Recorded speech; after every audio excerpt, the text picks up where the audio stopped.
Sir আপনি এটা কি করছেন? ভয় পেও না, আমি ভালো ছেলে। আমার কাছ থেকে দূরে যান, কেউ বাঁচাও আমাকে, ছেড়ে দিন, আমাকে ছেড়ে দিন।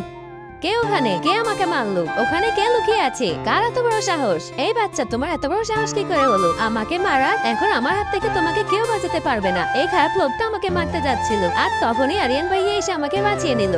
রিমি আপু, আজ তো তোমাদের দুজনের চাকরি গেল। তুমি ভালো করেই জানো আমি এই মুভির হিরো। স্যার, প্রোডিউসার স্যার আমাদের শুটিং সেন্টারে এসেছে। তোমরা তো শেষ আজকে। প্রোডিউসার স্যার আমার একটা ইশারায় তোদেরকে এখান থেকে বের করে দিবে। স্যার আপনি এখানে কেন এসেছেন? আপনার কি এখানে কোনো কাজ আছে? আমি এখানে আমার ছেলেকে নিতে এসেছি। আপনার ছেলে কোথায়? আপনার ছেলে? বাবা, রাজু তুমি কোথায় চলে গিয়েছিলে? এইটা আপনার ছেলে? বাহ, কতটা কিউট। বাবাই খারাপ লোকটার কথা শোনো না। এই ভাইয়া আমাকে মারতে যাচ্ছিল, আর তখনই আরিয়ান ভাইয়া এসে আমাকে বাঁচিয়ে নেয়।